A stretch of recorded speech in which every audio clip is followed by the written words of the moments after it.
with CryptoTutors. We're just wondering how you got started into crypto. It was 2017. My friend told me XRP was going to be the future and it was going to rule the world, and that's why I got into crypto.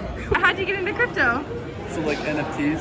So let's say I got into NFTs about 3 months ago, and my uncle was like, "Hey, you gotta get ahead of the curve." I've been like, everyone's doing it. Heard about people, heard about all these NFT artists, loved it. And I'm like, what? This llama picture got sold for like $1 million? What? So I started flipping out, and then all of a sudden, I'm just like, I gotta create myself like some NFTs. Yeah, I started in Forex trading with a couple buddies, made a couple $1,000s. So was your buddy your mentor? Yeah, I had a couple mentors, like they were pretty awesome. Like one of them was named Andre, and then another one was Mark, you know? And so such great guys, but Cool. you know, this wasn't the regular basis. Yeah. And then so that's just kind of like how I got my side of crypto. And also I got Dogecoin, and then I made a couple thousand off Dogecoin.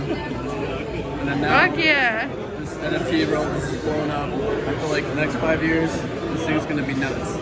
So, or 10 years, maybe next year, it's just gonna be like, everyone's gonna be doing this in the whole world. Yeah. That's gonna be Agreed. nuts. Congrats for being ahead of the curve.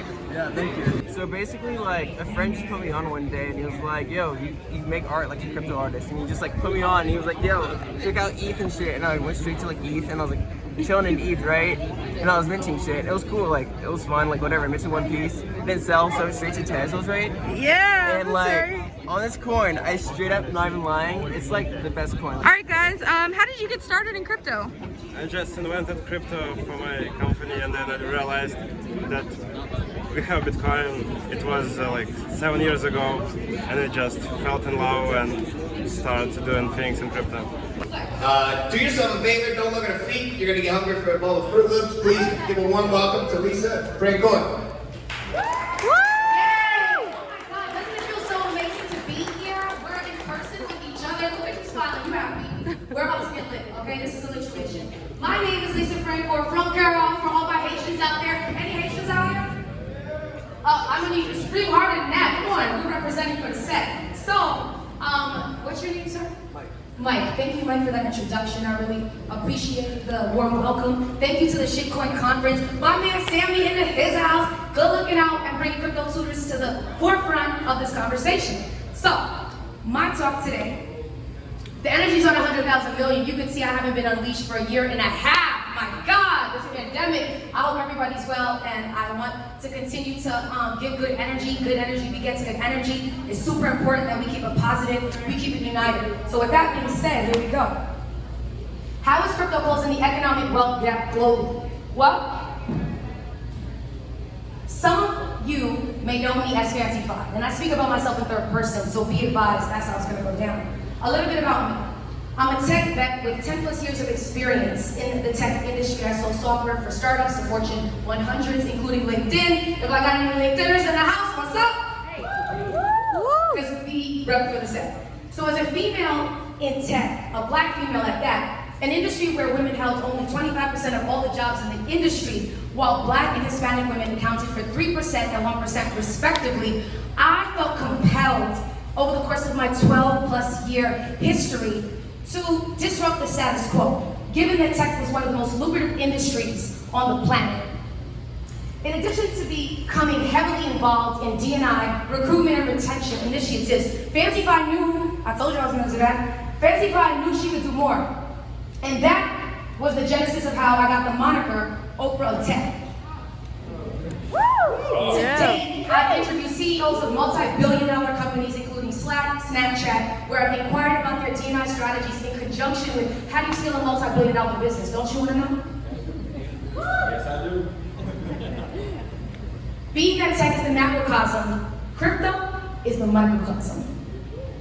I started to see the writing on the wall in 2017 where Bitcoin was at around 17,000, which I thought was ridiculous at the time, but it did capture my attention. And then of course the market crashed in 2018 as Bitcoin fell by 75% within a year. How my crypto heads, my crypto historians, you know what I'm talking about? Yes. Okay. Being that, okay.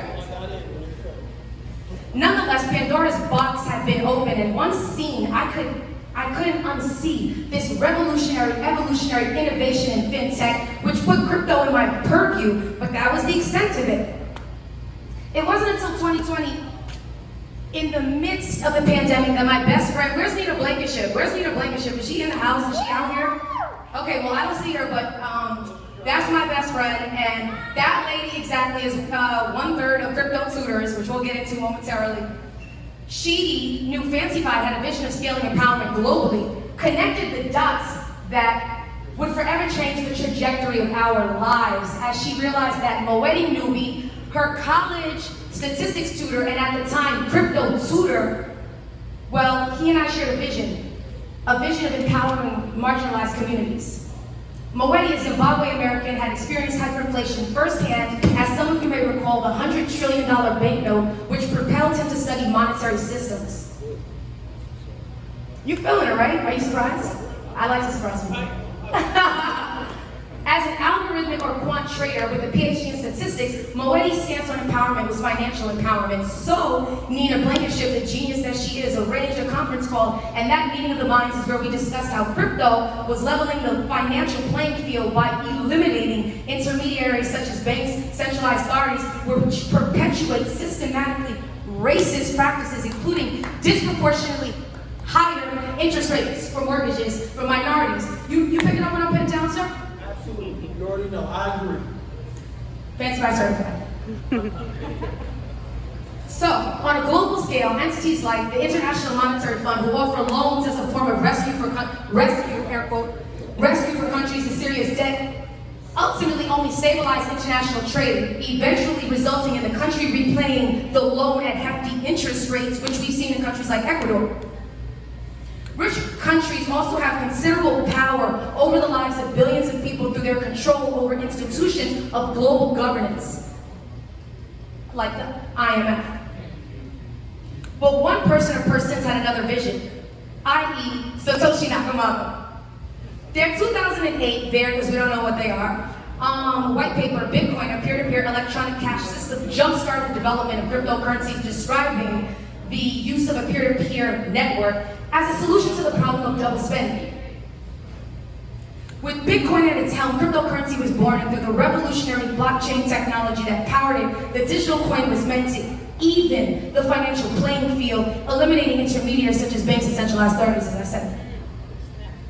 See, you pick it up, bro. Okay, keep this shit lit. I told you it was gonna be a situation. So, being of Haitian descent, the implications of peer-to-peer transactions in the form of remittances was super appealing, given the negligible, that was a mouthful, transaction fees. And it was clear if we could codify these learnings, we could empower our communities with knowledge that could be transformed into wealth. And that was the genesis of Crypto Tutors, an educational platform, or as I like to call it, crypto literacy, crypto lit, because we lit. Yeah. Our mission is to simplify cryptocurrency through e-learning, one-to-one tutoring, and edutainment. And I'm about to drop a track on your ass. Well, so you can see what I'm talking about. You saw the back. Remember, I was rehearsing. I was like, to the movie up. So, go to our website at CryptoTutors.com and gain our free e-learning course called Make Money While You Sleep. Because let's face it, everybody, who doesn't want to make money while they sleep? Woo! Ma'am, do you want to make money while you sleep? She's not very well in English, but I bet you she would agree. Hell yeah. Yeah. So, Crypto Tutors ethos is crypto for the culture. We produce a YouTube show called Crypto Couch, where I, Fancy Fi, interview subject matter experts. We invite you to subscribe to our YouTube channel. Break out your phones. I want to see subscribing to the Crypto Tutors. Look at her, subscribe, get that on camera. Come on, you can cheat. Like, let's go right over here. So, we get our subscriber game up. So, it's your call to action, thank you. Okay, when we do the call and repeat, I'm gonna rely on you because. So, Crypto Tutors ethos is crypto for the culture. We produce a YouTube show called The Crypto Couch, where we humanize crypto and blockchain by elevating Black, brown, and female voices and faces behind the technology. Think Breakfast Club for crypto and blockchain. We also produce original, oh my God, I'm so excited about this, but I couldn't even say it. Original music. I'm a crypto rapper. I don't know how many crypto crypto rappers you know, but you're about to get exposed to one today. So I'm gonna wrap it up, right? Because I want to really leave you with, before I get into my rap, some significant, hopefully, insights. Why crypto, why now? Banks give the best interest rates to those who have the most money. Simply put, they pay you more money to hold your money when you have the most money. But in crypto, everyone earns the same percentage of return. BlockFi, Celsius, Gemini, shout out to all my people at Gemini. Fancy Fi, say what up? CryptoTutors, say what up? Yeah. All offer better interest rates than a traditional savings account, which is less than 1%. Let's not gloss over the fact that Bitcoin was also the best performing asset of the past decade. Darren, you're shaking your head because you know Fancy Fi did research. The best performing asset of the past decade by 1,000%. So why put your $100, $1,000, etc. into a savings account that generates less than 1% when you could be earning 6 to 8 to 12, etc. Let's talk about venture capital. In 2020, U.S. companies raised record amounts of venture capital at just under $150 billion. But of that capital, only $1 billion went to Black or African American startup founders, which comes out to less than 1%, according to Crunchbase.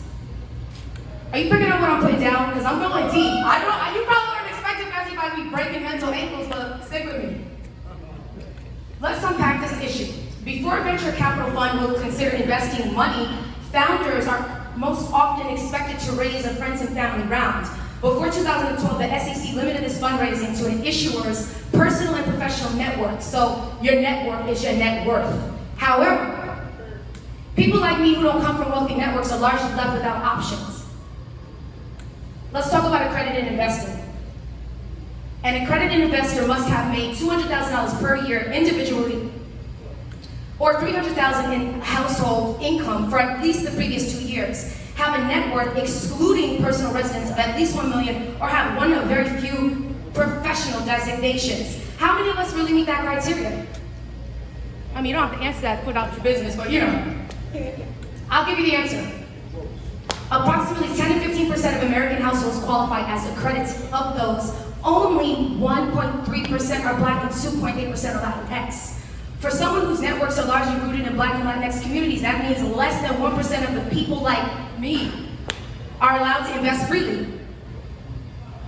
The second regulation enables crowdfunding. While crowdfunding gives non-accredited investors a chance to invest in the private market, it's expensive and there are limits on how much can be invested in rates. You shaking your head, Jared, because you're picking up what Fancy Fi's putting down.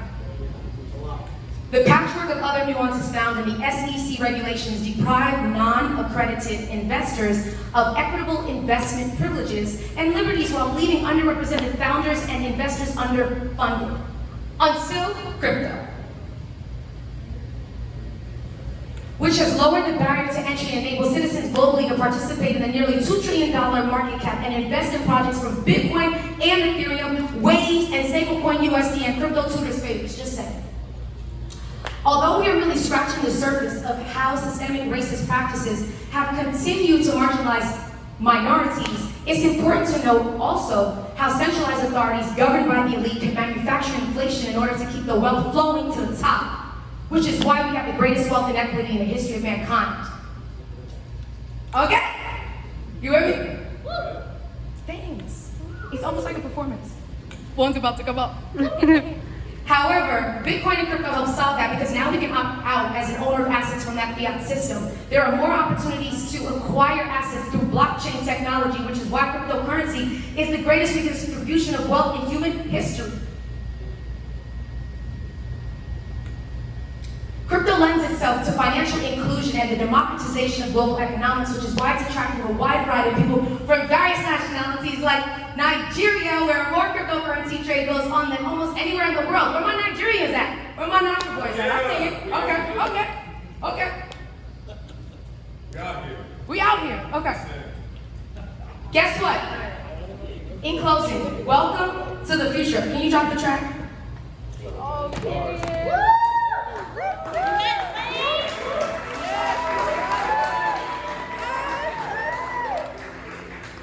I'm so excited.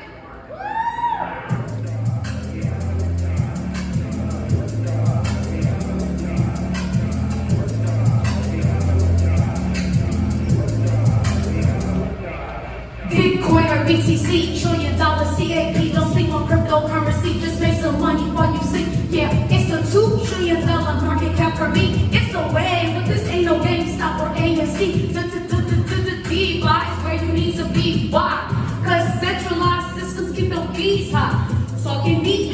maybe even next how we fly. Learn to invest and you'll see why.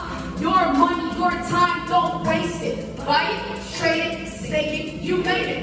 No more, so go on to the movie, go yellow.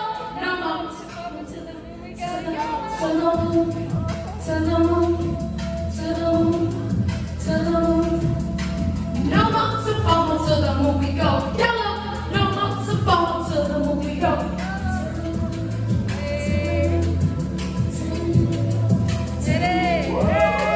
No more, so go on to the movie, go yellow. She in the club, she dancing for dollars. She got a bag for that Gucci, that Fendi, that Prada. That Mitsubishi whole very don't say it's a product. She think the fools balances, they pay her cause they hard. I spent a little G, man, then my gang got her. An hour later, had her ass up in the Ramada. The trick niggas in the insane to think about it. I got the bitch on the car trying to get a check about it. Want to learn more? Visit CryptoTutors.com.